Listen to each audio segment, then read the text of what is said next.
Again, what Flex has to go up against. When he started, it was just no hip hop station and just Channel 7. Right. Now it's Instagram, YouTube, Facebook, TikTok. Dots. Serious satellite. Yeah, serious. Yeah, it's 24 hours. Then you got a dude like Royce who has personality and speaks well. What if you decide to go on live at 7 p.m. and the whole New York's paying attention to you and say, fuck Flex? And they do that. What you think gonna happen? Because we know how well you speak, and you're killing this interview right now. You just took his whole listener share just like that. That's what he's fighting against. So just to play a Conway record ain't enough for us to care. He's putting the storyline together. He's selling making the movie. That's it. He's making Is the it movie. the right way, Royce? I think a lot of it. I think I understand what y'all saying. Yeah. I think a lot, and I'm not coming down on Flex at all. Of course No. not. Nobody I hears think that. a lot of us feel like we need to make that movie. I think a lot of the young drill guys think that they need to make that same movie. And then people end up dead as a result of it. And then after that, nobody's entertained anymore. No. Let's not compare what Funk Master Flex did with Conway No. to drill I'm music. comparing. We can't compare.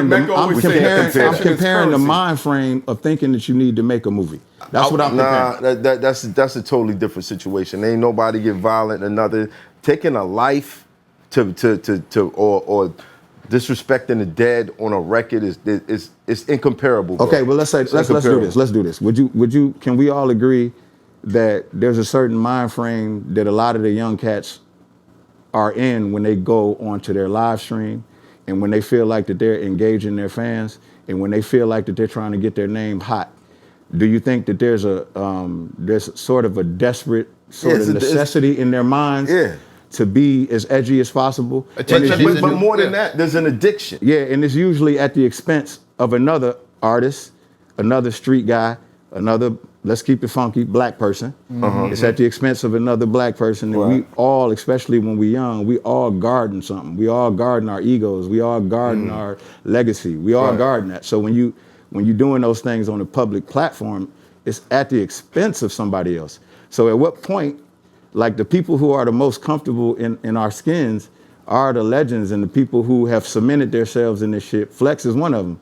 He sits in a seat that can't be, like there's nothing, and no disrespect to Conway, but there's nothing Conway could have said on a live stream that could have affected what Flex is doing.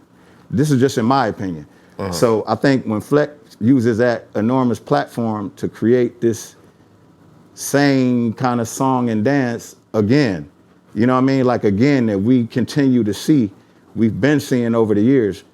We almost are used to seeing and normalize seeing it. We normalize seeing us fall out with each other publicly, going at each other publicly. And then sometimes we end up making up, sometimes we just remain enemies.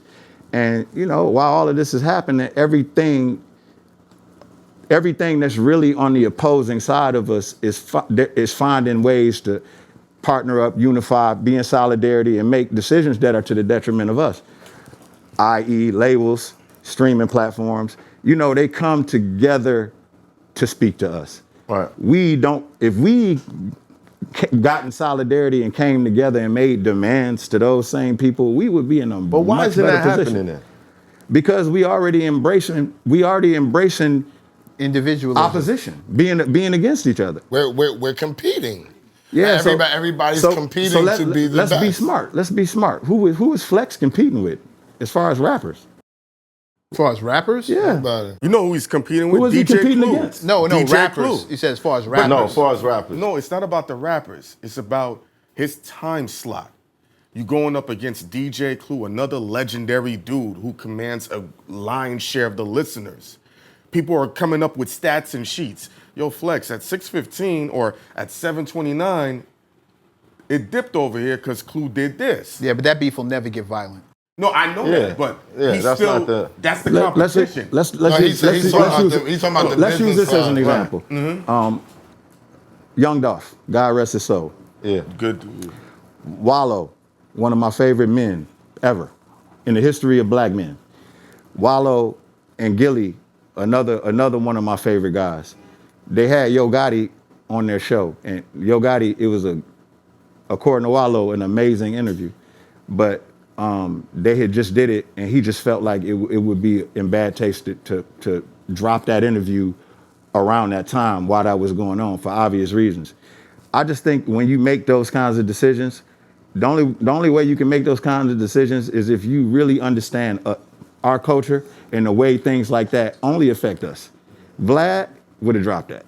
You know what I mean? Like labels would have been like, drop that. Because, I can't agree with that. What you mean? I can't agree with that. You can't agree with what? There we That, go. that Vlad would have just. All right, I don't want to argue that, but I'm just saying. Let's just say 60 not minutes. Vlad in particular, but just Right. what Vlad represents. Right. Platforms who don't necessarily have the same emotional connection to our culture, Right. and don't really consider the effect that it would have on, let's say, Dolph's family, or Right. the effect that it would have on, let's say, the youth that follows both sides. You know what I mean? Or Right. what that could turn into. What that could turn into. There's things that can happen in the comment section in terms of dialogue that can lead to murders. You know what I'm saying? Right. So I think Wallow made a cultural decision, but he made one that wasn't necessarily in the best interest of the ratings for their show. Right. But it was more so he cared. He felt like he didn't want to do anything that would be to the detriment of the culture. And I just feel like guys like Flex and Clue, all these guys, I feel like that they have the same responsibility. You have the same. Do you feel like that was your stance in the Mickey Factz and Lupe fiasco situation? Which part? As far as not wanting to carry it on. Yeah, I mean, I got to a point in that where I was able to identify with the role that I played in it. I'm still not happy with the role that I played in it. I'm not happy with the way that it turned out because from the outside looking in, it's just people looking at a bunch of niggas acting like niggas. You know what I'm saying? And it's really just a fallout, a public fallout. It wasn't a battle, it was a public fallout. He unfollowed me. He stopped the podcast, something that we spent a year building. Uh-huh. You know, and that's really what I was looking at. Like, who can rap better that's rather here nor there. That doesn't really matter. When are we gonna start being a little bit more responsible with the way that we carry ourselves publicly? The kids are watching.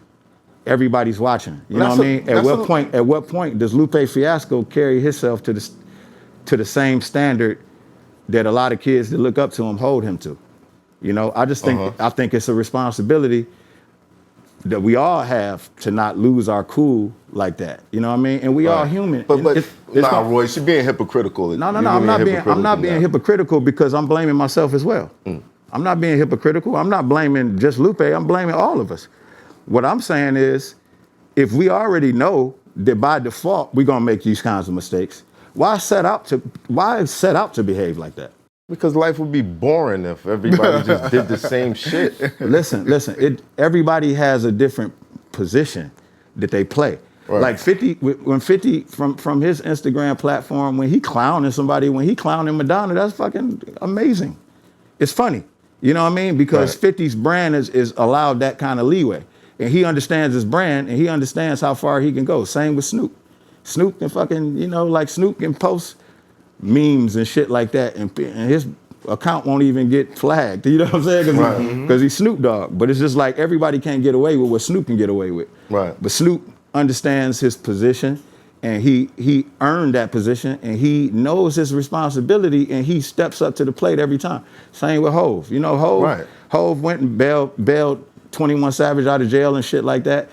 He did what Hov is not responsible for doing, but when he did it, it's like, man, that's why Hov is Hov. Right. I wouldn't have expected it to come from anybody else. But those decisions and that mindset is complemented by the success. Yeah, and it comes with the success, in my opinion. Right. In my opinion, along with that kind of success, you got to figure out a way to give that shit back. Figure out your way to give it back. It's hot for trapper turn smack rapper. Only smack rapper that you know is smack rappers. Got bars, I can hang with the backpackers. Trap star, I don't hang with the backpackers. I'm in the hood with the work, you heard. Making fiends leave earth, you heard. Got your baby mama thirst, you heard. Feel the flow, nigga, throw it in reverse. This the wave you need to surf, you heard.